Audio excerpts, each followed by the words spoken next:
Et me voilà, finisher de l'Ironman, en full Ironman. Incroyable, une expérience de fou. J'ai tellement kiffé, c'était incroyable. You are an Ironman. Yes, je suis trop content. Donc voici la médaille. On va rentrer dans le vif du sujet. La belle médaille. Et derrière, je grave les chronos, mon temps et mon classement. Voilà, ça y est, je l'ai. Putain, celle-là, elle se mérite, faut lâcher de la sueur. Je suis trop content. Du coup, la médaille, je la pose ici. Tac. J'ai eu un cadeau par une amie, Laura justement, Gourde Ironman. Merci à elle. J'ai eu du coup par l'Ironman le sac à dos qui va avec. Il est incroyable. Il fait moitié une mini valise. Regardez. Il s'ouvre comme ça. Il est incroyable. Du coup, ça me fait mon 3e sac Ironman. Les 2 premiers, c'était les Half. Et je le pose ici, s'il veut. Et le t-shirt Finisher, marqué Finisher dessus. Il est sympa. Après, c'est t-shirt à manches longues avec capuche. Alors, pour l'entraînement, c'est pas top. Mais pour sortir en fin de soirée d'été ou quoi, c'est vraiment l'idéal. Et j'ai eu en cadeau une belle casquette par ma petite femme. Une casquette Ironman. Incroyable. Merci à tout le monde pour ça. Merci à tous les supporters déjà. C'était incroyable. Ça nous a mis le feu. Est-ce que je l'enlève? Je la mets là. Ça le fait là ou pas? Ouais. Ouais, merci à tous les supporters. Ma femme qui était tout le long dès le matin. Ludo qui était la veille avec moi pour le retrait d'Ossard, etc. Même le matin, il était ici pour le départ natation. Ils m'ont aidé à me préparer, etc. C'était top. Laura en bénévole qui était là aussi la veille sur le parcours marathon. Bénévole, elle était sur la partie ravito perso. Du coup, elle m'a grave encouragé tout le long. Merci à elle, c'était incroyable. Une sensation de dingue. J'ai envie de le refaire, mais c'était long quand même. Hein. Du coup, je voulais faire cette vidéo pour dire toutes mes sensations, ce qui s'est passé, ce qui était bien, ce qui était moins bien. Et pour remercier tout le monde aussi. Incroyable. C'était une folie. J'ai eu aussi Clément, un ami qui était là en surprise. Je ne savais absolument pas qu'il allait venir. Il m'a envoyé un petit message d'encouragement la veille, hyper touchant. C'était complètement fou. D'autres amis qui sont venus à la fin de l'Ironman pour voir la finish line. C'était incroyable. Merci à tout le monde en tout cas. Je voulais faire cette vidéo à chaud pour me rappeler un peu de pas mal de détails et pour pouvoir aussi regarder cette vidéo plus tard pour me dire ah oui c'est vrai qu'il s'est passé ça. Ah, le petit con. Ouais, enfin des trucs du genre. Du coup, je suis trop content de faire cette vidéo. Et putain, je suis un Ironman. J'étais trop pressé de le dire. You are an Ironman. Avec le bon accent anglais. Du coup, avant la course, la veille aux retraites d'Ossard, etc., il y a le village Ironman où il y a un gros panneau où ça vient du monde entier. Un gros panneau de la carte du monde, la map du monde, liée à la map du monde, avec la map de France. Et on colle l'étiquette de là d'où on vient. Du coup, moi, j'ai rien collé parce qu'il y avait déjà des personnes qui venaient de Vendée et de la France pour la map du monde. Mais à la finale, on s'en rend compte qu'il y a énormément de nationalités, que ça vient de partout, des 5 continents. Et il y avait 61 nationalités. Ce qui fait qu'il y avait quand même pas mal de monde. Bon, du coup, on va parler un peu de la course. 2 jours avant, il m'arrivait un pépin, ça m'a enlevé un petit peu mon mental de guerrier et tout. Ça m'a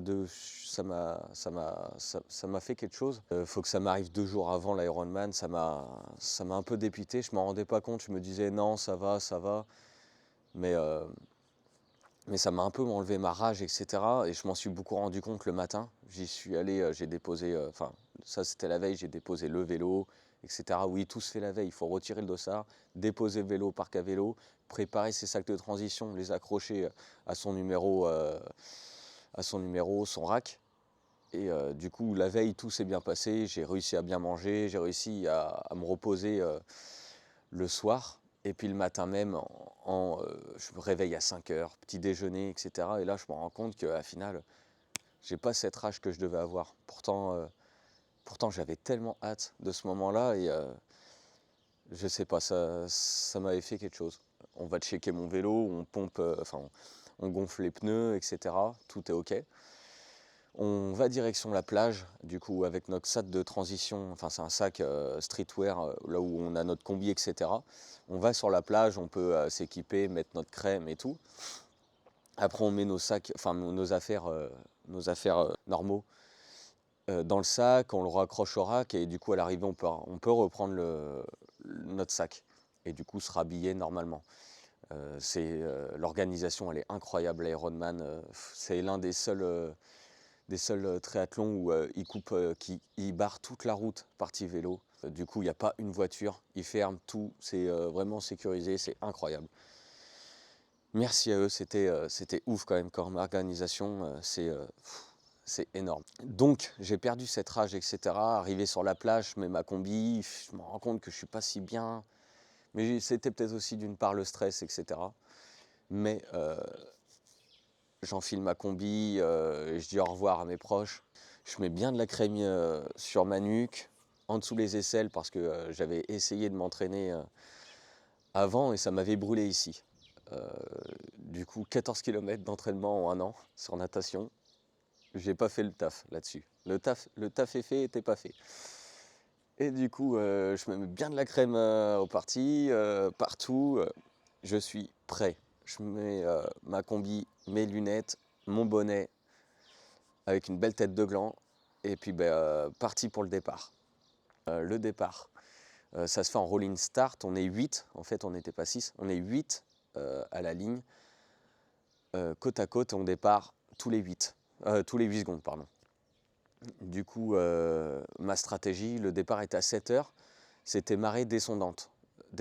Du coup, jusqu'à 8h, 8h10. Du coup, après, ça allait remonter, ce qui fait que le courant dans le chenal, on a 1,9 km dans le chenal et 1,9 km dans la mer. Alors, on a 1 km partie favorable au courant. Après, on est contre les vagues et après, on est contre le courant sur le retour. Et après, on a tout le chenal. Donc, objectif, partir le plus tard possible, 7h45, exprès pour avoir le courant dans tout le chenal. Et puis là, ça a envoyé du pâté. Je regarde les pros féminines partir, grosse émotion. Il y avait une fille qui pleurait quand le speaker a dit son speech. Oubliez pas pourquoi vous faites ça, vous allez être un Ironman, c'est le jour J, vous vous êtes entraîné depuis X temps pour ça. Et là, en vrai, pris à la gorge, j'ai eu quand même quelques émotions. J'avais presque les larmes aux yeux, je pense. Et puis une fille à côté qui pleurait, qui était comme ça m'a un peu ému, ça m'avait fait rire, mais ça m'avait ému aussi. On s'est regardé, on s'est dit, enfin on se comprenait, on s'est regardé dans les yeux, on s'est compris. Et les départs féminines, départs pro aussi, qui partent à 7 heures. Et puis on voit que c'est quand même un peu la guerre, il y a quand même quelques vagues, le contre-courant, il y avait beaucoup de courant. Et puis là, j'ai retrouvé ma rage d'un coup, ça m'a bouillonné. Je me suis en mode fusion Dragon Ball, complètement fou. Je pars devant, je me mets dans la queue le plus proche possible. Et je pars, il était 7h18, 7h20. Du coup, pas longtemps après les pros. Bon, il y a quelques personnes qui sont parties, je pense il y a eu au moins 800 personnes de parties, 800, ouais à peine, enfin bref. J'ai pas suivi ma stratégie, je me suis dit fuck le contre-courant, j'y vais, c'est maintenant. Là, je me sentais grave chaud. Les Sables-d'Olonne, Vendée, Ironman, première édition. Tout est immortel aujourd'hui, tout est historique.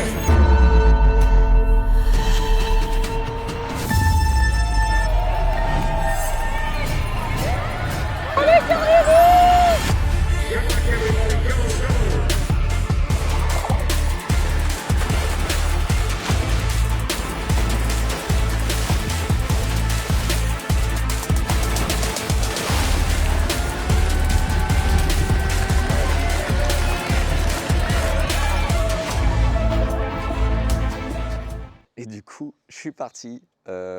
Début de natation super. Alors, du coup, on va dire le premier 800 mètres, était courant favorable. Et là, je sens mon corps glisser. Je lance ma nage. Même pas, je vais hyper vite. Je fais un bras, l'autre, je respire, je souffle. Je suis pas du tout essoufflé. Une aisance incroyable. Et puis, je vois les bouées au loin. La bouée, enfin en gros la prochaine bouée, au loin, je nage, dans ma tête c'était 15 secondes après, elle était à côté de moi, je comprenais pas ce qui m'arrivait, et je la vois passer d'une vitesse à côté de moi, ce qui fait que je nage hyper vite, je suis grave chaud, je prends du coup l'angle droit contre les vagues, on va au large, peut-être à 500 mètres au large, non peut-être je crois 300 mètres, et puis bah là les vagues, pouah, ça te fait monter et tout le monde je vois qui galère, et puis je sais pas pourquoi, j'étais hyper bien. Je prenais du plaisir, mais un plaisir comme j'ai jamais pris plaisir. Pourquoi? Je suis dans les vagues, je suis avec le monde, je me prends quelques coups, je suis dans la guerre en fait, comme je l'avais dit. J'attendais que ce moment-là et j'ai profité. Du coup, contre vague, tac, on voyait même pas la bouée au large. Il y avait un bateau avec le phare bleu avec enfin assez haut pour qu'on puisse voir. Du coup, on y va et ça arrive assez vite. Je reprends l'angle droit et là, contre-courant. Et puis là, je vois tout le monde qui commence à zigzaguer parce que le courant était un peu de côté. C'était dur à gérer. Je vois la bouée au loin avec le phare rouge de la jetée des Sables d'Olonne. Et là, je vis ça, je nage. Et dans ma tête, ça a duré 5 minutes. Et là, je regarde ma montre, avant d'arriver dans le chenal, je vois 36 minutes et j'arrive aux 2 km. Et là, je me suis dit, putain, les 36 minutes sont passées hyper vite. Du coup, hyper content, je dis, bon, je rentre dans le chenal. Et là, je me rends compte, quand même, il y avait pas mal de courant. Et j'essaie de me concentrer sur la glisse, essayer de me mettre le plus droit possible, la tête bien rentrée à regarder le fond. D'ailleurs, j'ai vu quelques méduses passer juste en dessous de moi, mais aucune piqûre. Et puis là, je pose ma nage, ça me gratte le pied, j'arrive à nager comme ça avec le pied, je me gratte, je rotais, j'étais hyper à l'aise, mes BPM, je pense, ils devaient être dans les alentours de 110, 120, j'étais vraiment dans une aisance, je me cramais pas du tout. Et du coup, je nage assez vite, assez vite, dans le chenal contre-courant, un peu galère, j'aurais peut-être dû attendre, mais je pouvais pas. Mentalement, j'avais trop envie de partir. Et là, je vois la ligne d'arrivée, enfin le ponton pour remonter. Et là, je me prends un gros coup de talon dans l'œil, la lunette qui s'enfonce dans mon orbite. Et là, j'avais hyper mal. J'ai dit, putain, je vais avoir un cocard. J'ai dit, je m'en fous, j'y vais, je continue. Je commence à refaire une bonne nage. Et au bout de 10 mètres, je me suis dit, non, là, j'ai trop mal. Du coup, obligé de m'arrêter. Ça m'a fait perdre. J'ai déclipsé. Ça m'a fait mal. J'ai remonté. J'ai regardé ma montre. Il me restait 300 mètres. Je dis, allez, vas-y, j'y vais. Et ça m'avait fait vraiment mal sur le moment. Sortie de natation, je sors, je me mets debout. Et là, je sens que je suis complètement chaud. Je suis en feu. J'ai retrouvé une RH x10. C'était incroyable comme sensation. Je me dis putain, je me suis pas du tout cramé, genre sur 100% de mon énergie. Il devait m'en rester 98 quoi. J'ai cramé aucune plume sur 3 km 800 de nage en mer. Là, je me suis dit, je vais envoyer un vélo. Ah là là, lui là, je l'ai mis des watts là-dedans. Des watts, c'est la puissance sur les pédales. Et du coup, la transition, ça s'est super bien passé.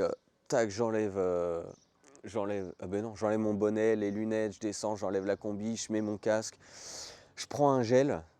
Du coup, la partie gestion d'alimentation, j'ai super bien géré. Il fallait quand même, il y avait 1h12 de nage, je sors en 1h12. Il fallait manger quand même des glucides pour récupérer de ça quand même. Je bois de l'eau, etc. Je parle à un mec hyper cool. Le mec, il prenait tout son temps, il était là avec son peignoir. Enfin bref, je lui file même ma bouteille d'eau qui me restait. J'avais une bouteille de 500 ml, j'ai bu peut-être 200 millilitres. Et puis je lui ai dit, tiens, t'en veux? Il m'a dit, ouais, pourquoi pas. Il était ambiancé de fou. C'était vraiment bien. Je me remémorise des choses en même temps que je vous raconte. Et du coup, sortie de transition, je vois ma femme Ludo et je sais plus ce que je dis. Je dis, je suis en feu ou c'est nickel, je suis sorti de l'eau. J'ai pas perdu une énergie, puis je cours, je prends mon vélo et là je commence à pédaler. Et puis je vois le premier 10 premiers kilomètres, j'étais à 34,5. Je dis, oh, là, je pars quand même un peu vite. Mon objectif sur le vélo, c'était de faire moins de 6 heures, 5h45 dans l'idéal. Et du coup, ça me ferait une moyenne de 32 km/h. Et je pensais être capable de faire ça. Donc 34, du coup je dis bon, finalement je me sens bien, continue comme ça. Du coup je continue comme ça, et arrivé vers le 20e kilomètre à Talmont-Saint-Hilaire, précisément dans une descente où il y a un virage, il y avait l'ambulance qui j'entendais depuis 3 à 5 minutes derrière, qui remontait toute la file de vélos, et quasi arrivé à moi, derrière moi, dans la descente, là je vois une femme allongée, le vélo en vrac sur le côté, allongée, elle avait plus de casque, le visage en sang, donc méconnaissable la fille, allongée, moitié morte, et là ça nous a tous fait quelque chose, ça sensibilise quand même, et on se dit là faut quand même vraiment faire gaffe. Et du coup il y avait pas mal de personnes autour, je crois qu'il y avait le SAMU déjà qui était sur place, il y avait pas mal de supporters sur les 100 mètres d'avant, ils disaient attention, freinez, freinez. Donc c'était quelque chose, sorti ce virage, je parle à un mec, je dis putain c'est chaud quand même ce qui se passe. Et là, oh you English? Oh putain, en anglais, pas de bol pour moi. Je fais ok, et je repédale. Je pars, 5e kilomètre, grosse envie de faire pipi, pause, paf, 30 secondes. Entre j'étais à 30 km/h et le temps de me relancer et à 30 km/h, j'ai mis 30 secondes. Donc pause pipi hyper efficace. On continue, alors je m'hydrate énormément au ravito. C'est au début, il y a de l'eau, je prends une bouteille d'eau, je bois un peu, je mets tout le reste là, je jette, je prends une bouteille d'électrolyte, je mets dans ma gourde devant, paf, l'électrolyte, je mets sur le côté, je prends 2-3 gels, j'en mange sur le moment, ou sinon je les mets dans une poche que j'avais ici. Et puis ben, gestion d'alimentation, je me gave. Je savais que la clé du marathon était sur l'alimentation du vélo, donc je me gave comme une oie. Mais au final, tout s'est bien passé. Je bois, j'ai réussi à bien boire. Et à 103 km, grosse envie de pipi encore, avec tout ce que je bois, c'est normal. Et je me mets sur le côté, je freine, et là je vois un fossé un peu plus loin, je dis putain je vais me le prendre. Et du coup je prends un peu les freins un peu plus fort dans les graviers, et là, la roue avant elle part, et là je me rétame mais comme une merde sur le côté dans les graviers. Et quand je tombe, je vois cette partie-là où on peut mettre les ravitaux, mais moi j'avais ma chambre à air de rechange, elle vole comme ça, là je m'éclate au sol. Et il y a les mecs qui passaient à côté qui font oula, putain la honte. Oh là là, je me sentais mal. Je me relève, je dis ah c'est bon, je vais bien. Moi tu sais en les regardant. Et puis là je vois mon vélo cassé. Je dis putain, je suis dans la merde. Je dis vas-y pas les couilles. Tac, je mets mon vélo, je fais pipi. Là je reprends ma pièce et j'essaie de la remonter. Mais à l'intérieur il y a des vis, etc. Mais en fait le dessous était cassé. Et là il est bien réparé. Et j'ai mis 3 minutes, 3 longues minutes à voir tout le monde passer avec le bruit des roues carbone. Fiou, fiou, fiou. Et là, j'étais énervé. Je remonte le bordel, j'arrive pas. Je force un peu. Je le mets, je vais pour partir, je mets ma cale. Et puis là, la chaîne déraillée. Je dis putain, mais c'est pas possible. Du coup, je remets la chaîne, ça me fait encore perdre peut-être 30 secondes. Je remonte, je repars, et là je vois mon pneu avant crevé. Je dis putain, non mais c'est des trucs de ouf. Mais en fait c'était moi dans ma tête, des 10 mètres je m'en suis rendu compte qu'en fait il était bien gonflé, il a tenu. J'ai vraiment eu peur et je me demandais pourquoi, de toute façon il aurait crevé sur une glissade, peut-être un bout de verre, enfin bref. Du coup là, à ce moment-là j'ai eu peur, j'ai eu une rage, j'ai été énervé. Je me fous une cartouche sur 20 bornes. Sur 20 bornes, voilà, je mets les watts, je remonte tout le monde. Et je m'en souviens de la parole d'un sage, Thibaut. Il m'avait dit, il m'avait lancé un message touchant aussi la veille, un pavé comme ça, merci à lui. Franchement, ça m'a grave chauffé aussi. Il me dit, les imprévus, il y en aura toujours sur une longue distance. Il faut toujours les prendre avec le sourire, parce qu'il y en aura toujours. Tu peux beau essayer de tout aligner, il y aura toujours des imprévus.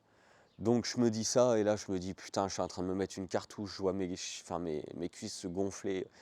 Je dis putain, je suis en train de me bleuir comme il faut. Donc je me rappelle de ce qu'il me dit, je me calme et je relance mon vélo que j'avais avant. Et arrivé vers le 130 km, là, le meilleur moment de ma partie vélo, je suis avec du coup deux personnes incroyables, les mecs Dorian et Loïc. Et je suis après il y a un peu de monde autour de nous, mais je parlais à eux. Et puis là, il y a un mec, enfin du coup Dorian, un gars devant moi. On pédale ensemble, etc. Et là, il y a 6 de ses potes. Un, 2, 3 de chaque côté. Enfin, ça fait 6 du coup. Et là, ils nous voient arriver dans une montée. Et du coup, on roulait pas vite, on était peut-être à 20 km/h. Et là, les mecs, ils le voient arriver, ils se mettent de dos. Je dis, qu'est-ce qu'ils vont faire eux? Et là, ils baissent leur froc, le cul à l'air, et ils courent le plus vite possible pour être à la même allure.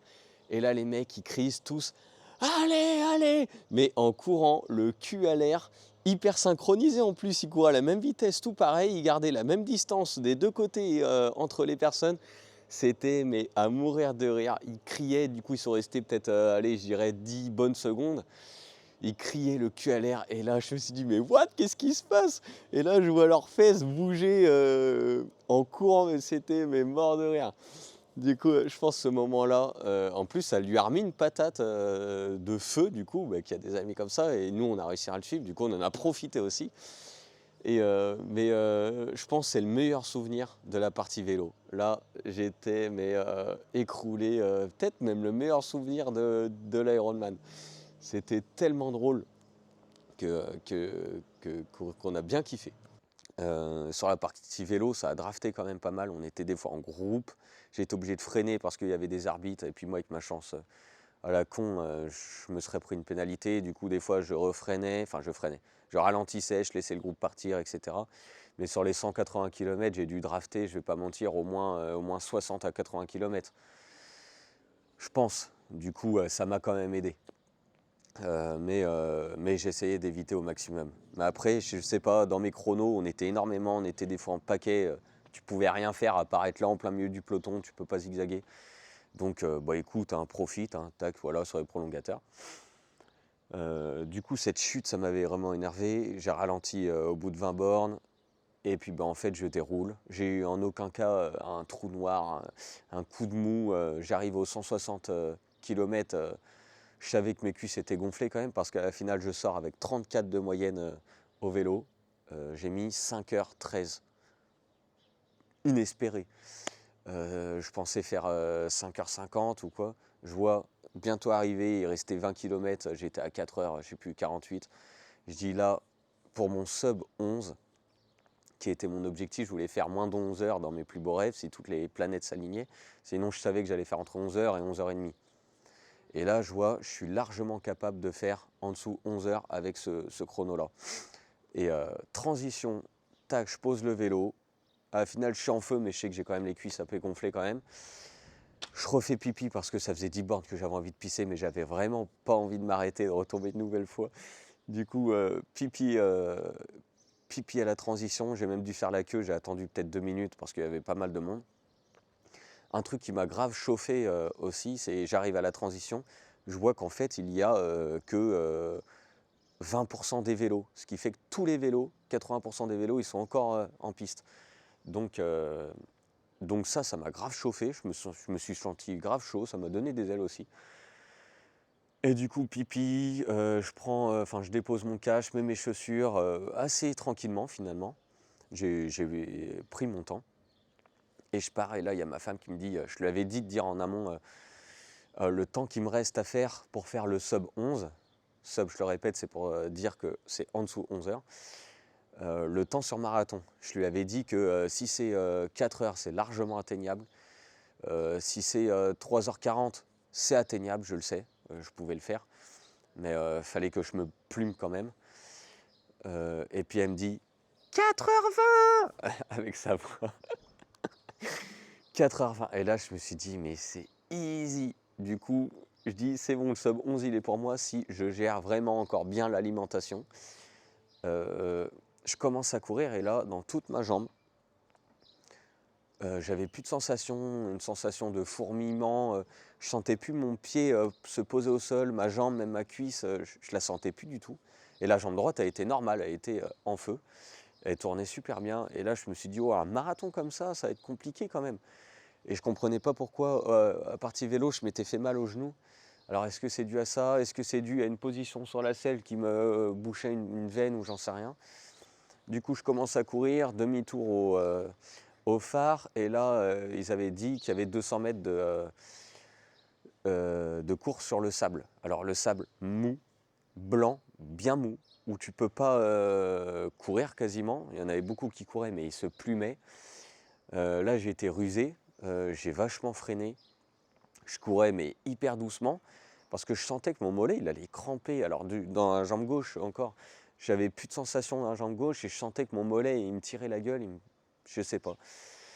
Et du coup, je fais ces 200-300 mètres dans le sable. Il y avait un escalier, je le remonte en marchant. Je me suis dit, de toute façon, le marathon, il joue absolument pas là. Ça sert à rien de monter les BPM, les battements de cœur par minute, à cet endroit, à part se sécher et le payer plus tard. Donc je monte l'escalier, je reprends ma course, et puis même sensation encore sur la jambe, malgré que j'ai marché le temps de l'escalier. Et je dis putain, bah vas-y, tant pis, hein, t'y vas, ravito, je bois de l'électrolyte, je mange un peu. Ma stratégie, c'était tout le temps de courir, jamais m'arrêter, sauf sur ravito.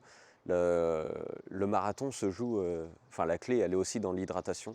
Donc ravito, je m'arrête, je bois, j'ai ma petite gourde en plus, ma flasque qui est dans mes mains. Donc hydratation, je gère ça, je mange des gels, je mange des barres de céréales, je gère tout ça correctement, incroyable, une gestion d'alimentation nickel, au carré. Fier de moi parce que j'avais pas de mal au ventre ou ne plus envie de manger. Donc je continue à courir à une allure normale pour faire à peu près 3h45. Je courais à 5h20. Avec les pauses, ça me faisait du 5h35 de moyenne. La partie marathon, c'était 4 boucles. 4 boucles. Et du coup, arrivé à 8 km, je cours, je suis dans ma course, du coup je pose mon allure, avec ma jambe gauche qui n'était inexistante. Et là, d'un coup, gros coup de chaud. Je ne sais pas ce qui s'est passé, gros coup de chaud. Comme quand on dort comme ça, et puis on relève, et puis on sent le coup de chaud où on ressent nos doigts. La même chose dans ma jambe. Et là, gros pic de forme mentale, physique aussi. Je sens que d'un coup, j'ai un gros regain de forme, et ma jambe qui se libère. Et là, j'ai les jambes qui tournaient comme si je commençais à courir. J'étais mais hyper bien, en plus avec un mental de fou. Là, je me suis dit, j'étais à 8 km, je me suis dit, là, il est pour toi ton marathon, tu vas le bouffer.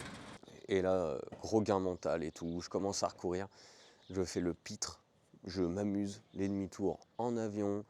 Quand je croisais du monde qui me supportait, je faisais même le talon-fesse, je me chauffais grave, j'avais le sourire, la banane sur tout le parcours. J'étais mais comme si j'étais en super forme, après je l'étais, mais j'étais trop bien. Alors je pense que j'étais l'un des mecs qui avait le plus de sourire, sur tout le long j'avais le sourire, j'étais trop content. J'étais en train de profiter, il y avait le monde, une ambiance de malade, je souriais à tout le monde, on me disait allez Charles, je fais ouais merci à toi. Enfin bref, je faisais le clown, je faisais le pitre. Première boucle, je croise Laura, elle me dit alors tu te sens comment? Je lui ai dit que j'avais rigolé sur la partie vélo au début parce que je savais qu'elle voyait mes chronos et qu'elle se disait que je me séchais et que je gérais pas mon allure, mais dans ma tête j'étais en train de rigoler parce que je savais que je gérais mon allure justement et qu'elle se disait ça. Donc le marathon, première boucle passée, je vois du coup le public, l'ambiance mais de folie. Laura qui a même couru un petit peu avec moi, première boucle, paf, je l'ai tué, ça fait comme si j'avais couru que 500 mètres, finalement. Deuxième boucle, je l'ai tué pareil, je suis en feu. Et je croise encore Laura, je lui dis, la dernière boucle, je la cours en 4,30, tu vas voir, ça va être une folie, elle me motive à fond. Je reviens du coup sur le remblai, je recroise ma femme, et, bisous, mille merci. Là, je suis trop bien, laissez-moi kiffer. Ouais, j'étais comme ça, là. J'étais trop bien, j'avais pas envie que ça s'arrête. Là, j'étais en train de profiter. C'est ce que je voulais, ne pas subir. et pouvoir accueillir toute l'ambiance, profiter, essayer de prendre un maximum de détails, etc. Troisième boucle, là, ça commence à être un petit peu dur, on va dire, par rapport au reste, mais j'étais encore trop frais. Arrivé au 27e kilomètre, là, comment la motivation pas baisse un peu, mais dans ma tête, c'était un peu moins le feu. Et puis là, je croise Clément, grosse surprise, un pote à moi, il court avec moi sur 200 mètres. Et là, j'étais trop content de le voir. Je lui dis, mais je suis hyper bien. Il me dit, bah ouais, t'as l'air hyper bien là. Et j'étais trop content de le voir, etc. Du coup, gros coup de boost au 27e kilomètre. Du coup, de 8 km jusqu'à temps que je ressente ma jambe à 27 km, j'ai quasi rien vu. C'est passé d'une vitesse complètement folle. J'ai été en feu. 27e kilomètre, là où je commençais à avoir une petite baisse, il y a Clément qui revient, qui me le remet encore plus haut. Et là, 35e kilomètre, je suis encore en feu. Je repasse du coup... non, 33 km, je repasse du coup en bas de de l'avant-dernière boucle. Je pars pour la 4e. Et là, les émotions commencent à venir. Je me disais, putain, le petit jeune qui savait pas courir et tout. Là, je suis dans la dernière boucle. Je suis en putain de forme. Putain, les émotions arrivent. Je dis, putain, je vais le faire. Des fois, j'étais prêt à la gorge. Je me disais, putain, je vais le faire. Allez, vas-y. Trop content. Dernière boucle, par contre, niveau alimentation, je buvais encore, mais j'arrivais plus trop à manger. Enfin, ça m'écœurait grave. J'avais envie de sel, mais il y avait des tucs, mais ça m'a séché la bouche. Je dis, c'est mort. Je reprends un dernier gel au 37e kilomètre. Je le bouffe à contre-cœur. Je dis, putain, là, je suis gavé. Vas-y, je le bouffe. Allez, le dernier, jette-moi ça. Je bois de l'eau, et là, je dis de 37 à 42. Je file. Grosse émotion du coup, encore, je suis en train de courir comme ça là. Je faisais le con encore, et j'avais toujours la banane à la fin. Et sans faire exprès, j'ai éteint ma montre. Enfin, j'ai éteint ma montre, j'ai appuyé sur le bouton sans faire exprès, ça a mis entraînement terminé. Et là, grosse frayeur alors que j'étais dans l'émotion. Je dis putain, merde, le con, j'aurais pas toutes mes datas. Et en fait, je me rends compte au bout de 5 secondes, en fait, j'ai remis play. Alors, grosse frayeur pour rien. Du coup, je continue à courir, hyper content. Je continue à courir, mais ça m'avait enlevé un petit peu les émotions, genre putain, le petit jeune qui aurait pu à courir et tout. En fait, le gros coup de panique m'a fait enlever ça, et du coup, ça m'a remis un peu dans la réalité.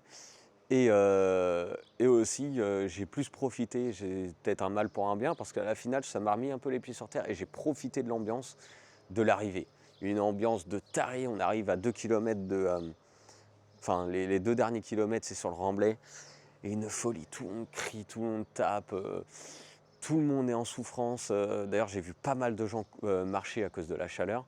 Et moi qui m'étais entraîné sous 35 degrés, en plein cagnard, des fois changer de trottoir pour pas être à l'ombre, j'ai subi à l'entraînement. Et sauf que ici, j'étais hyper bien au soleil. Ah ouais les gars, vous avez chaud vous? Non, moi ça va, tac, je trempe ma casquette au corps dans l'eau. Non, je suis bien moi. Et il y avait des gens qui étaient en train de marcher, qu'on pouvait plus... Enfin bref, les 2 derniers kilomètres, une folie. Et du coup, cet événement, ça m'a remis un peu les pieds sur terre pour vraiment profiter. J'ai kiffé. J'arrive à la ligne d'arrivée, je dis ça y est, c'est mon moment, je vais pouvoir taper la cloche. Et puis là, je prends le virage, et là, je vois du coup le pendu où ça tient la cloche. Il y avait la corde et pas de cloche. Je dis putain, c'est quoi cette merde? Je voulais l'éclater la cloche. Normalement, tout le monde sonne la cloche. Et du coup, j'arrive, je cours, et puis là, je vois pas la cloche. Je dis putain, fais chier. Bon, tant pis. Du coup, la grosse déception. Et j'arrive sur la ligne rouge. Du coup, je pensais qu'à la cloche. Je sais pas pourquoi. Hein, voilà. C'était mon kiff du moment. Voilà. Après un Ironman, je voulais sonner la cloche. Et du coup, je cours, et puis je passe la ligne d'arrivée. Et puis en plus, il y avait beaucoup de monde devant. Il y en avait derrière. Je savais que je ne pouvais pas prendre la pause à la ligne d'arrivée, parce qu'il y en avait aussi qui voulaient leur photo de finish line. Il y en avait devant. Donc moi, j'avais pas ma photo de finish line. Et je sais pas, là, ça m'a un peu saoulé. Je passe la ligne d'arrivée, et puis j'entends même pas trop Charles Ely, You are an Ironman. Et du coup, j'entends pas trop ça. Quand j'ai été sur la ligne rouge, j'entendais les autres, Paul, Ricard, machin. Et puis je crois que j'ai entendu Charles an Ironman, et en même temps que les autres. À la finale, la ligne d'arrivée était vraiment pas folle, je suis dégoûté. La cloche, le monde, et Et puis le Charles-Élie, You Are an Ironman, je ne l'ai pas trop entendu. Du coup, un peu déçu. Je passe la ligne d'arrivée. Je suis un petit peu déçu, mais je suis content. Par contre, ça fait tout drôle. 10h30, j'ai mis 10h32. Au marathon, j'ai sorti un 3h54 pour le coup. 10h32, putain, ça fait bizarre de se poser, de s'arrêter, de s'asseoir. Là, c'était un peu magique ce moment-là. Du coup, je me relève, je vais prendre la petite médaille. Félicitations, merci. Je me retourne, je suis judoka. Tac, merci mon adversaire, l'Ironman, je t'ai battu. J'étais trop content. Et là, du coup, je rejoins ma femme, mes amis et tout. Félicitations, c'était un bon moment. On s'est un peu posé parce qu'il fallait que je m'assoie. J'avoue, j'étais fatigué quand même. Mais quand j'ai vu le 10h32, j'étais incroyablement surpris aussi. Enfin, je le savais, mais j'étais surpris d'avoir fait ça. Je ne m'attendais pas à faire 10h32, alors que c'était parti pour 11h. Et c'est con parce que dans ces chronos-là, il y a quand même pas mal de personnes. Donc une arrivée inévitable, inévitablement inévitable. Mais j'ai fait un très bon chrono malgré que je sais que j'aurais pu faire mieux. Je pense que j'aurais pu faire 10 minutes de plus. Mais est-ce que j'aurais pris autant de kiff sur le marathon?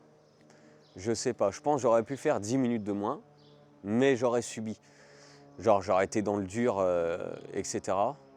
Putain, il y a un avion. Je sais qu'à la finale, j'ai très bien géré mon allure.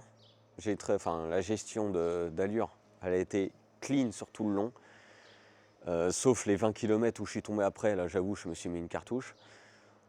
Gestion d'alimentation, j'ai très bien géré. Je me suis bien hydraté, j'ai très bien mangé. J'ai eu aucun trou noir, aucun moment où j'étais dans le dur ou quoi. Finalement, j'ai pas rencontré le diable. J'étais pas si dans le dur que ça. En fait, je pense que je me suis trop géré. J'aurais pu faire mieux, mais est-ce que j'aurais profité autant? Je suis pas sûr. Au final, j'en garde un super souvenir. Si c'était à refaire, je pense que j'aurais refait la même chose. Sauf la prise de frein en vélo, que je me suis rétamé comme une merde. Mais à la finale, ce chrono, je suis très content. À la finale, c'est pas seulement un chrono, c'est une revanche, un dépassement de soi, une aventure. Et puis, putain, qu'est-ce que c'était bon. Est-ce que je vais en refaire un? Je sais pas. Mais voilà, je pense que je vous ai tout dit. Merci de m'avoir suivi, merci d'avoir regardé le podcast avant Ironman, mes peurs et tout. J'ai pas fait caca. Merci, je le lance là, je le pose là.